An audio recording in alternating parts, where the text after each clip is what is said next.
Hey everyone, it's Chris at Lion Punch Forge. Today, I'm going to talk about something I made. Something I made to kind of fill a gap between a tool I don't want to buy and a tool that I have.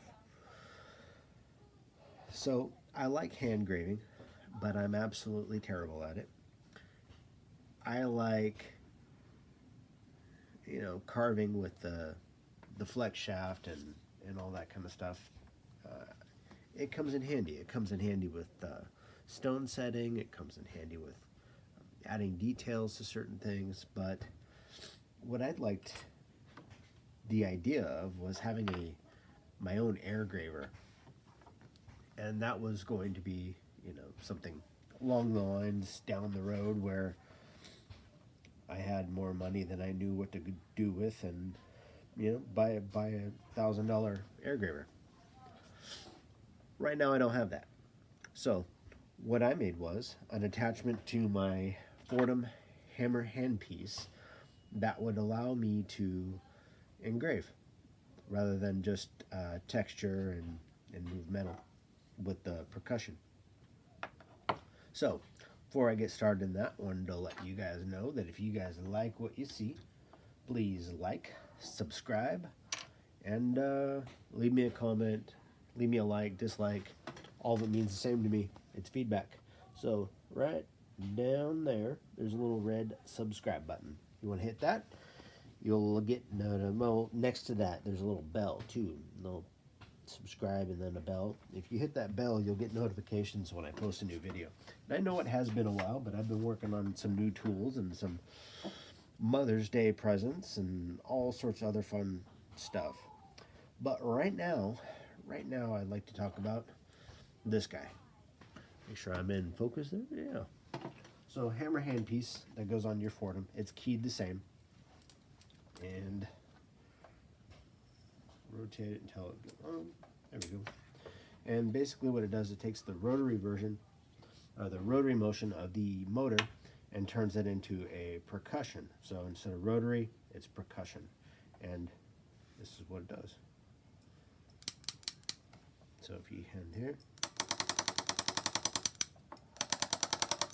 so it allows you to texture, it allows you to do all sorts of stuff. I have a bunch of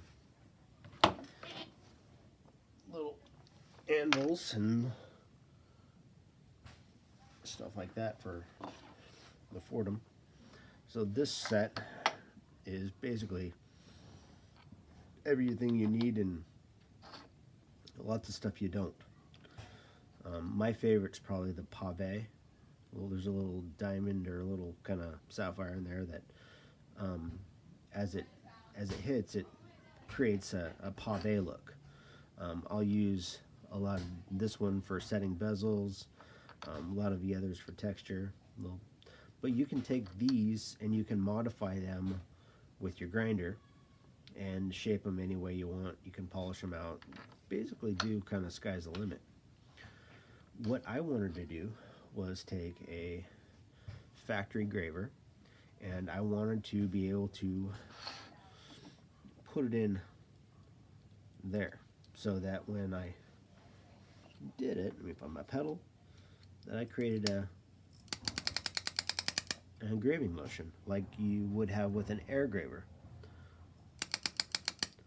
Problem is that these are made from HSS, high-speed tool steel. Sometimes 01, but mostly high-speed tool steel. It's what they make tools out of.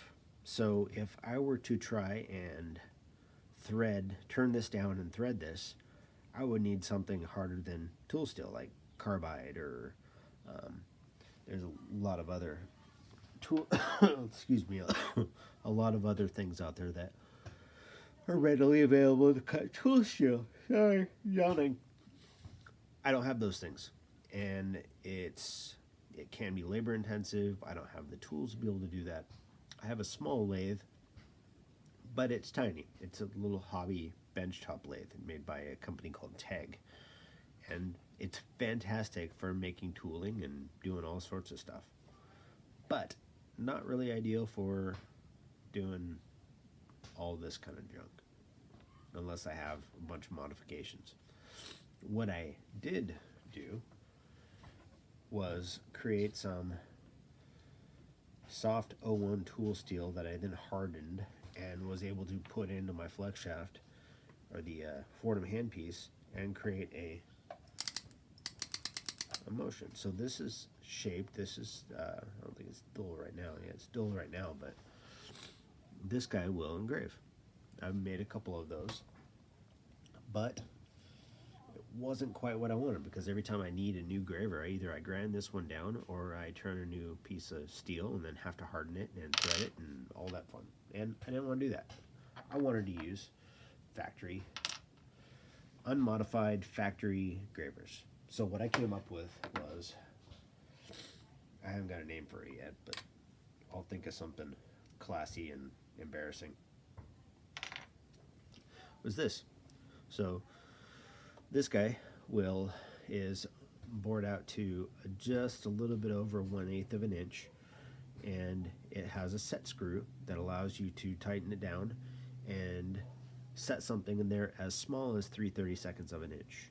So to give you an example, 3/32 of an inch is the same diameter that most flex shaft, the little tiny itty bitty flex shafts are. So if I tighten this all the way down, I should be able to have not all the way down yet.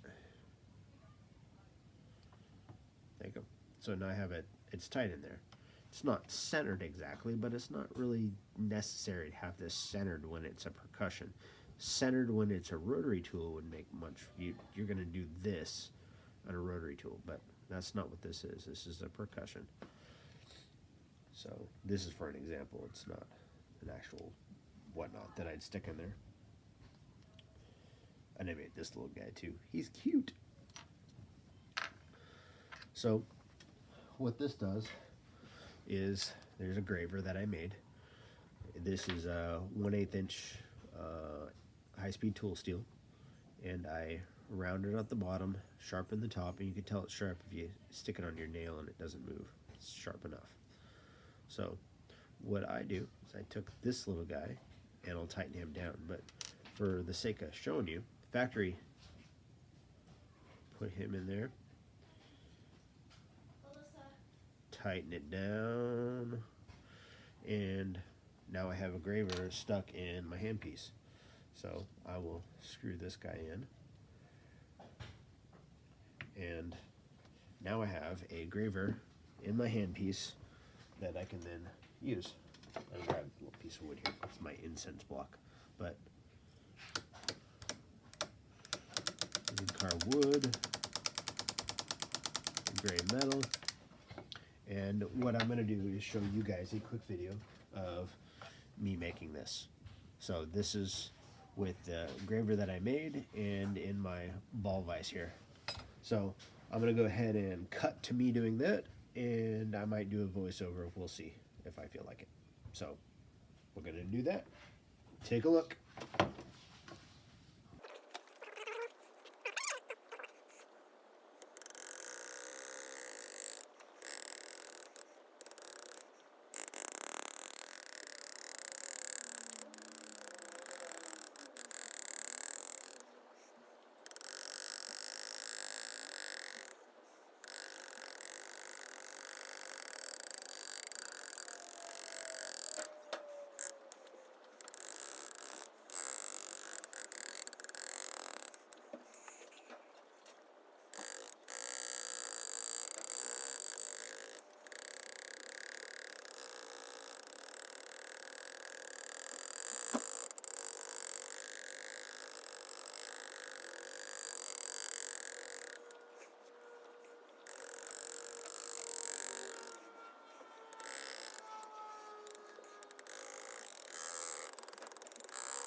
All right, welcome back. I hope you guys enjoyed that little video clip of me testing out the graver and showing what it does. I haven't decided yet, but I'm thinking about making a production run of this tool once I get done testing it. Testing it by me, right now I know it works, but I'd like to see if it holds up. I'd like to see that it doesn't ruin my hammer handpiece, because I would hate to sell something that would just immediately ruin your hammer handpiece. Now the caveat is, I have a Foredom TX, which is a high-speed motor. There's the LX and the SR. The SR is the forward reverse kind of general one, and the, what I say, LX? LX is the, I think the slow speed high torque. I might have that wrong and somebody can correct me later on, but hammer hand pieces are made for that slow speed, low torque. You can use them on your other hand pieces. What you have to know is, though, you want to use them at slow speeds.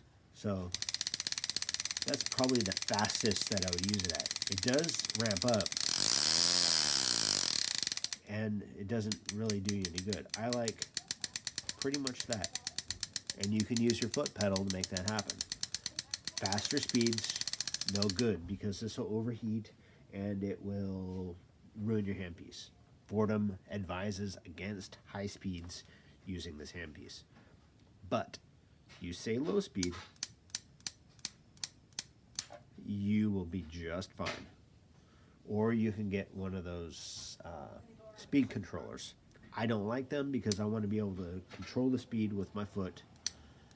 If I want to do slow, speed up, and then draw back, it has a lot of control. So if you guys like what you saw and you are interested in something like this, let me know, because I have a bunch of this stock ready to go, and all I would need to do is spend a couple days doing all the machine work. I don't know what the cost would be right now because I haven't figured in the materials, the labor, and the screw.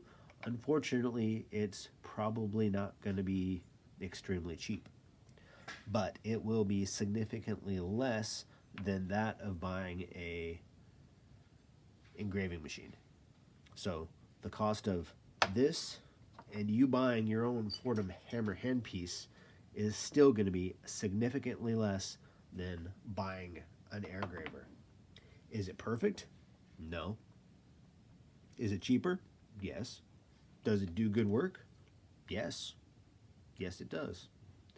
So yeah, I don't know what I'm going to do yet. And if I do sell it online, if I sell it, I'm going to need to get the permission of some of the groups that I belong to sell it online.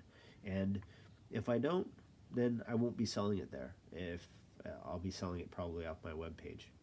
But like I said, I don't even know if I'm doing it yet.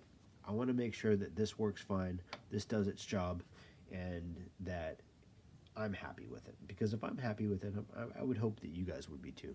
So that's all. If you guys like what you see, please like, subscribe, leave a comment. Tell me what you think. Tell me it's awesome. Tell me you hate it. Give me an idea for an improvement.